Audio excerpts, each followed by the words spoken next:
안녕하세요. 김유감의 경제부동산입니다. 구독, 좋아요 부탁드립니다. 집주인들 큰일이 터졌습니다. 서울과 경기도, 인천 아파트가 40% 폭락한 가격으로 거래가 되었고, 지방광역시도 고점 대비 시세가 40%나 붕괴됐습니다. 문제는 하락 속도가 워낙 가팔라서 중개소 단지마다 매수자들이 계약을 했음에도 곧바로 계약을 파기하는 일이 몽땅 속출하고 있다는 점입니다. 부동산 심리가 얼어붙어 가격은 급락하고 미분양은 점점 늘어나는 추세입니다. 그렇다면 집주인은 지금이라도 팔아야 할까요? 매수자는 금매를 잡아야 할까요? 유료상담은 010-3999-8808 제가 직접 타이밍과 아파트 추천을 해드립니다. 집주인 큰일 터졌다.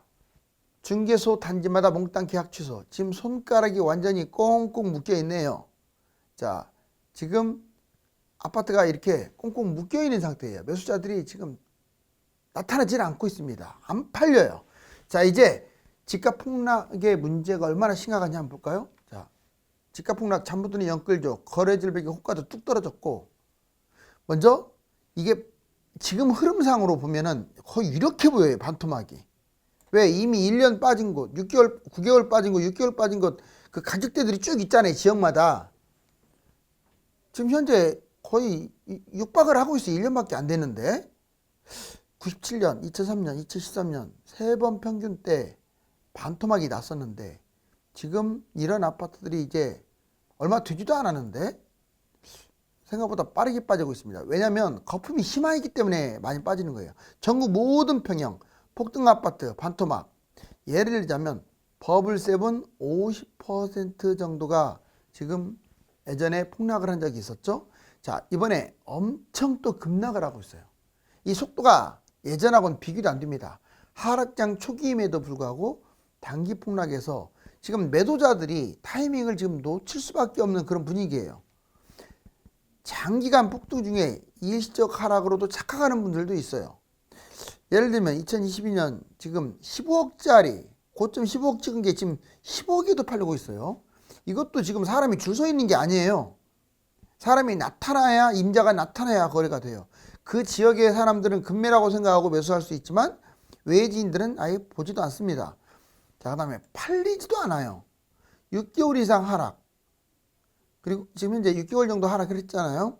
근데 이게 장기화되면 2년에서 5년 안 팔릴 거예요. 하락이 지속되고 금매 분양 이게 반토막이 나고 아무튼 이런 현상이 왜 벌어지느냐. 미분양은 속출하면서 지금 금매는 계속 나오고 있고 이거는 매수자들이 무려 100분의 1로 감소됐어요. 매물은 한 2배 정도 늘어났는데 매수자가 100분의 1입니다. 옛날에는 100명이 와서 집을 못 잡았고 발을 동동동 거렸다면 지금 한 명도 안 와요. 그 한 명을 잡기 위해서 수단 방법을 가리면 안 되는 거예요. 매도자 입장에서는. 자, 가격 회복을 못하고 있어요. 자, 물량 과잉, 인구 감소, 상투 시세 회복 못함. 즉 뭔 말이냐? 지금 이제 이번에 빠지잖아요. 빠지면은 가격 회복 못하는 곳들이 아마 많이 생길 거예요. 자, 여기 보실래요? 경기도하고 인천 아마 집 갖고 계신 분들 잘 보세요. 대부분 12년간이나 폭락을 해갖고 겨우 회복을 했어요. 2020년 돼서 회복을 했다고. 여기 보세요. 자, 원래 2009년 폭락을 시작해갖고 2020년에 거래돼가지고 20년에 회복한 거, 21년에 회복한 거 이렇게 달라요. 어떻게 된 게 10년 지나서 회복을 합니까? 대부분이. 근데 다음에 하락했을 때를 생각해 보자고. 이번에 하락을 하게 되면 과연 3기 신도시까지 집이 넘쳐나고 인구 급감에다가 공급은 더 많은데 회복을 할 수 있을까요? 지방은 더 끔찍하겠죠. 매수자 몽땅 계약 파기. 자, 분양시장 침체, 청약 불패, 서울도 계약 포기자가 지금 속출하고 있다. 집값 하락 불안감이 아주 심각하죠. 여기 보시면 매수자가 계약을 파기하는 사례 제목처럼 집값이 계약금보다 계속 떨어지자 매수자가 아예 그냥 파기해버리는 거예요. 집값이 계속 하락하게 되면 매수자 계약 파기가 급증합니다. 특히 최근에는 하락 속도가 아주 빨라요. 내가 뭐 10억짜리를 8억에 거래했는데 7억이 또 나오는 거야. 그러면 당연히 파기하려고 하죠. 계약금만 뭐 던지면 되는 거니까. 예를 들면 화성 돈단 리스트하우스 10% 1.7억이나 포기하는 사례. 자, 수십 대 1 분양한 것도 미계약이 증가하고 있어요. 물론 미분양 자체가 늘어나고 있는데 이 계약률이 정말 계약률이 저조하죠. 그런데 경쟁률이 센 곳조차도 수십 대 1 하면은 보통 경쟁률이 치열하면 다 계약하잖아요. 이것도 미계약이 나오는 거예요. 왜? 갈수록 미분양이 증가하고 있다니까. 어찌인가 보고 한번 넣었더니 당첨돼가지고 서울, 경기, 인천, 지방 등 전국적으로 증가하고 있고 지각 급락, 미분양 증가, 금리 인상, 뭐 대출도 제한 이러한 악조건 속에서 자 예를 들면 송도 자이더스타 35% 530가구가 아예 포기를 해버렸습니다. 경쟁률도 있었는데 영끌 고가 갭투 곧바로 지금 매도하는 사례. 이제 영끌을 냈거나 꼭지에 잡았다고 사람들이 생각하니까 보세요. 2021년, 2022년 이 중에 상투의 호가로 아예 그냥 영끌 갭 투자한 분들이 있어요. 취득세 복비 손해보고 잔금 후에 바로 진행. 아까처럼 계약금 포기하지는 않지만 이번에는 끌고 갔잖아요.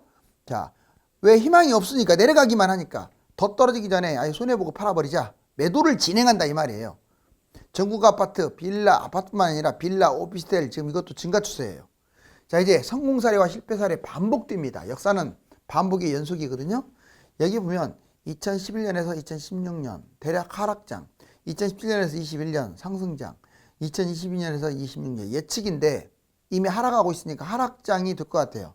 몇 년이라고 이제 못 박을 수는 없어요. 예측이니까. 그렇지만 이렇게 27년에서 2031년 이게 꼭지를 찍고 또 내려가겠죠.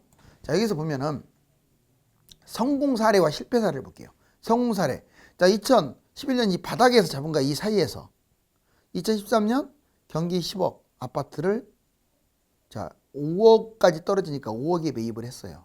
그럼 올라갈 때 자 21년에 꼭지 찍었잖아요. 이때 21년에 팔아요. 5억에서 15억 상승했습니다. 무려 8년간 이익이 10억이나 늘어났어요. 그렇죠? 그런데 같은 상황에서 실패 사례를 보자고요. 이 사람은 2013년 바닥에 잡은 게 아니라 2017년 상투장에 10억짜리를 매입한 거예요. 10억. 그래서 결국 10억이 5억으로 추락을 했어요. 그나마 5억으로 추락했으면 끌고 가서라도 나중에 했으면 신고가를 찍었을 텐데 여기 보세요. 2017년 그냥 조금 올라오니까 상승장 초기에 매도를 해버렸어요. 그때 10억이 5억까지 떨어졌다가 6억 조금 1억 회복할 때 던진 거예요. 우리가 손실이 4억이네요. 10억에 잡아서 6억에 던졌으니까. 아니 1억 반등했다고 그냥 팔아버린 거예요. 하도 지긋지긋했겠죠. 왜? 10년 동안 마음고생을 했으니까. 이런 분들 많이 나와요. 손해보고 팔 생각만 할 게 아니라 이게 상승장인지 하락장인지를 봐야 돼요. 두 번째, 자 이번에 이제 성공 사례 바닥장에서 매입. 자, 만약에 2026년에 누군가 서울이 16억짜리 아파트가 8억으로 떨어졌다.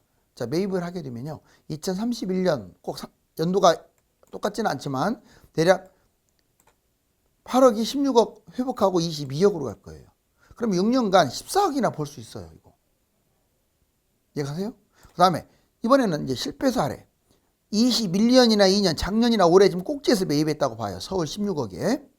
자 이거 볼 것 없이 8억 언저리로 빠지면 결국 27년 즉 상승 초기에 매도를 또 하는 거야. 매도를 안 하면 다행인데 16억이 10억으로 떨어졌다가 이제 올라가려고 하니까 매도를 해버린 거예요. 손실이 무려 6억이야 6억.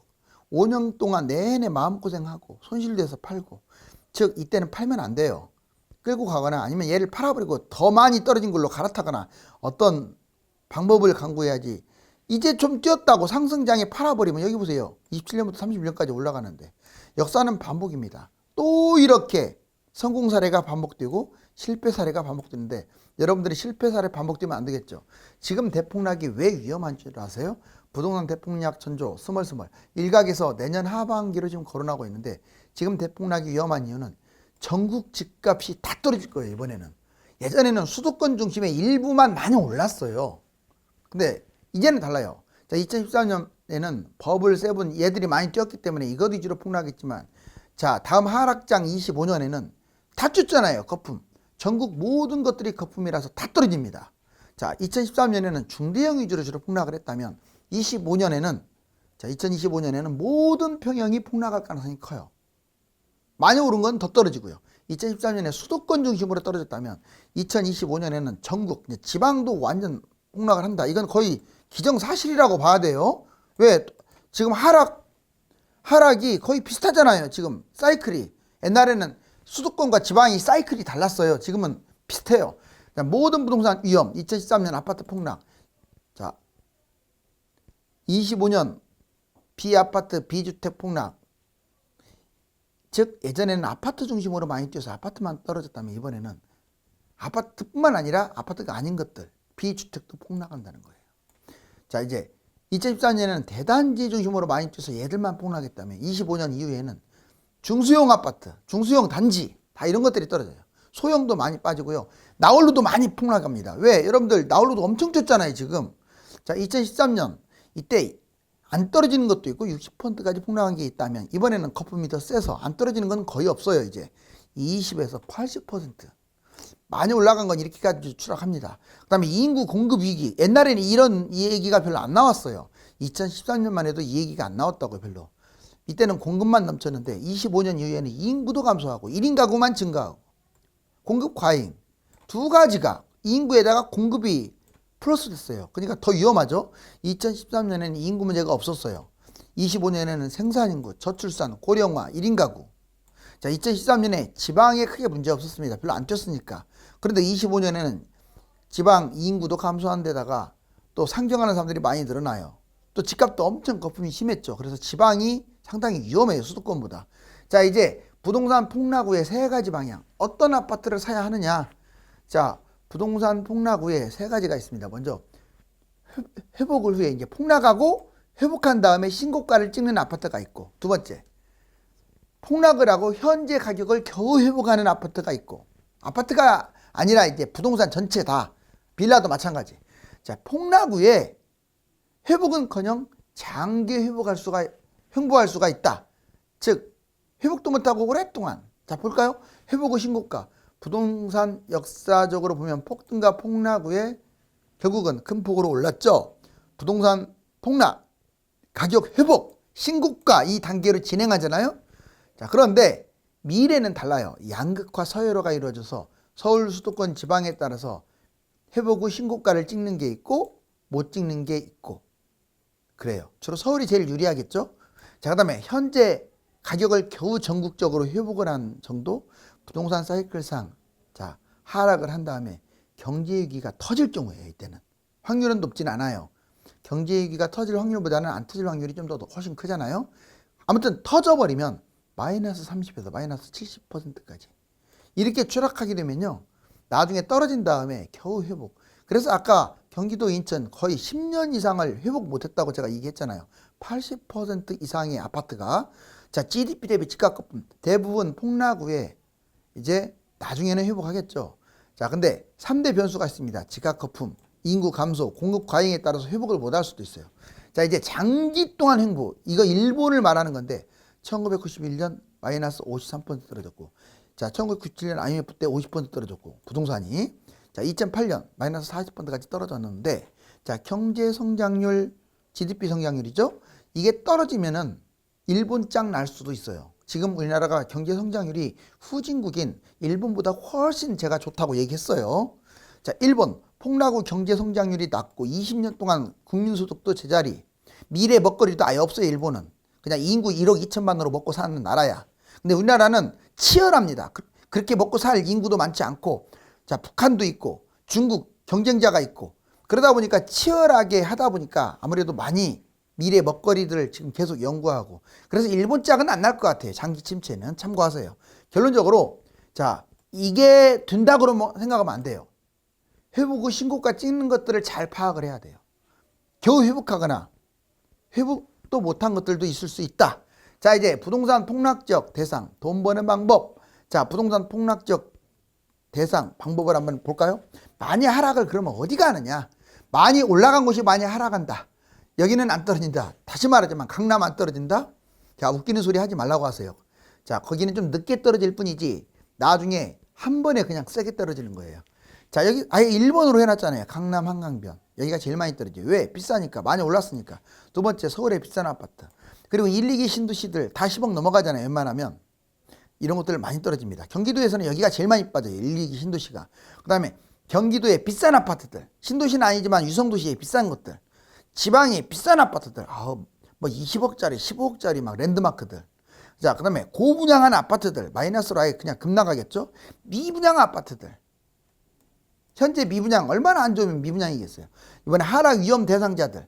자, 집이 많을수록, 고가를 많이 갖고 있을수록 위험해요. 자, 다주택자하고 임대주택 사업자가 제일 위험합니다. 왜? 세금 안 내는 게 문제가 아니라 집값이 떨어지니까요. 여러 채니까. 그 다음에 법인 위험합니다. 영끌로 매입하신 분들, 또 비싼 아파트를 전세 끼고 잡은 사람들, 꼭지 잡은 사람들, 비싼 아파트 고분양을 받은 사람들, 지방 고가 아파트, 특히 지방은 내가 특별히 집어넣은 거예요. 지방의 비싼 아파트. 그 다음에 자본금 수입이 부족한데 무리하게 잡은 사람들. 자, 이 7가지에 해당되는 분들은 위험 대상이니까 좀 매도도 고려하세요. 자, 폭락장 방법. 그렇다면 여러분들 어떻게 해야 돈을 버느냐? 무주택자들은 무조건 매입해야 돼요. 다만 좀 고르세요. 자, 타이밍만 잡으면 안 되고 입지 선택도 잘해야 하고 아파트 추천도 잘 받아야 돼요. 자, 무주택자들은 매입을 잘 하시기 바랍니다. 1주택자는 갈아타기를 잘해야 돼요. 폭락장이 왜 갈아타기 안 해요? 내 건 하나지만, 자, 대한민국에 거의 몇 천만 가구가 있는데, 아파트가 있는데, 자, 그걸 왜 안 잡습니까? 제일 좋은 걸로 갈아타야죠. 분양권 미분양, 얘들 조건 좋잖아요. 계약금 10% 무이자로 잡을 수도 있고, 또 많이 뛸 수도 있어요. 3기 신도시나 서울 같은 데는 추가 매입하실 수도 있고, 그 다음에 내가 주택을 하나를 더 잡을 수도 있어요. 일시적 2주택 2년이나 3년을 활용하는 방법, 대출, 전세를 활용하는 게 좋아요. 꼭 그 돈에 맞춰서 집을 사게 되면 폭락장에 많이 못 뛰어요. 여기다가 대출이나 전세를 좀만 활용하면 많이 올라가잖아요. 왜? 비싼 걸 잡으니까. 자, 입지, 시점, 상품 이 3가지가 다 중요하다. 이제 수도권 30% 하락, 지방 40% 하락. 지금 이미 급락이 나왔어요. 아주 심각해요. 자, 금리 속출하죠. 전국 집값 하락이 지금 10에서 평균적으로는 40% 떨어졌는데, 원래는 지금 수도권이든 지방이든 20% 떨어진 것들이 많아요. 일부 도시 빼고, 일부 도시는 3, 40% 떨어졌어요. 그렇지만 지금 워낙 가파르다 보니까 40% 떨어진 것들도 나오고 있어요. 수도권, 서울 마이너스 20, 경기는 마이너스, 인천까지 더불어서 마이너스 25% 떨어지고 있어요. 지방 세종. 자, 세종은 이미 35% 이상 떨어졌고요. 대구, 대전은 30% 이상. 나머지 부산, 울산도 지금 거의 30으로 가고 있어요. 그리고 뭐 창원이나 부산은 이제 한 10에서 20 떨어졌는데 20% 매물, 비싼 매물들 아예 팔리질 않고 있습니다. 미분양 급증, 전국 미분양 지금 28,000건인데 이제 3만 돌파. 자, 공급 폭탄. 나중에 이게 1년만 이렇게 흘러가면 3기 신도시 미분양 넘쳐날 거예요. 왜? 공급 폭탄이니까요. 지방의 혁신 기업도시 등등 또는 광역시에 분양하는 것들 아니면 미분양 속출할 거예요. 집값 1년 하락하게 되면 미분양은 70%나 늘어납니다. 지표 급락, 거래량 서울은 1000건 이내, 전국은 70%나 거래량이 줄었어요. 거래량이 준 것은 매수자가 사라진 거예요. 매수 우위지수, 자, 2008년 경제위기 수준, 한마디로 지금은 최악의 수준으로 매수자들이 매입하지 않는다. 자, 시세 매주 하락이 지금 확대되고 있어요. 여러분들 매주 목요일날 한국부동산원 시세 나오잖아요. 금요일날은 KB 리브원 나오잖아요. 보세요. 경매는 지금 낙찰가가 최저입니다. 자, 새 아파트 대폭 나가는 이유 한번 3가지 정리해 볼게요. 어차피 새 아파트, 허한 아파트 다 떨어지는데 새 아파트 상승장의 가격이 지나치게 뛰었어요. 왜? 새 거니까. 구축보다 2배나 뛰었고, 대세락 시작장 새 아파트 급나가고 있고, 지금 막 많이 빠지고 있잖아요. 200만 가구 분양 미분양 얘들 때문에 특히 2기 신도시가 많이 빠지고 있죠. 자, 또 비싸니까 뉴타운도 많이 빠지고 있어요. 희소성을 상실했어요. 입지가 떨어지는 곳이 많아요. 새 아파트 중심에서 거리가 먼 외곽의 신도시들이 많죠. 지방도 그래요. 수도권 외곽 하락, 송도, 동탄, 운정, 미사 여기는 지금 폭락하고 있잖아요. 자, 지방 외곽 미분양, 대구, 부산, 대전 지금 외곽 계속 미분양 나고 있어요. 기대감이 적어요. 새 아파트는 꼭지 찍고 별 볼 일 없어요. 현재 절정입니다. 미래 기대치가 적어요. 하락 후에 상승 10년 후에 구축이 돼요. 이제 더 이상 새 것이 안 되는 거야. 이번에 오래된 아파트도 3가지 이유가 있어요.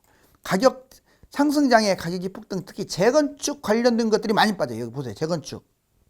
경기, 인천, 지방, 조합 매물, 재개발이요. 자, 일반 분양 아파트 미분양 가격 폭락.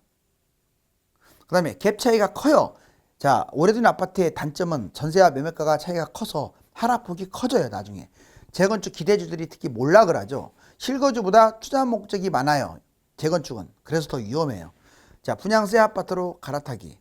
그래서 나중에는 이제 이렇게 오래된 아파트를 갖고 있으면 분양이나 새 아파트로 하락장에 갈아타는 게 좋아요. 잘못 생각하고 있는 6가지. 강남은 안전하다. 하락장은 제일 많이 떨어졌어요. 분양가 안 떨어진다. 하락장의 10에서 40%는 무조건 폭락합니다. 분양가 밑으로도 떨어진다 이 말이에요. 자, GTX 전철 여기는 호재니까 상승한다. 자, 상승장에는 올라가는 건 맞지만 하락장에는 더 많이 떨어져요. 자, 서울은 버틴다. 버티기는 뭘 개뿔 버텨요. 가격만큼 폭락하는 거예요. 청약장이 센 곳이 뛴다. 경쟁률이 셌다고 해서 뛴다. 천만에요. 3억 프리미엄이 붙었다가 마이너스 3억으로 떨어지는 사례도 옛날에 많이 나왔어요. 소액 투자는 안전하다. 거래가 안 되고 그 금액 다 날라가 버립니다. 경매당해요. 잘못했다가는. 자, 이제 아예 중심선을 돌파한 이 하락 화살표네요. 집이 안 팔린다고 스스로 지쳐서 매물을 거둬들이다가 반토막이 나서 후회를 할 수 있기 때문에 끊임없이 매도를 시도해야 합니다. 매수자는 집값이 떨어질수록 긴장감을 갖고 매수 타이밍을 잡아야 합니다. 감사합니다.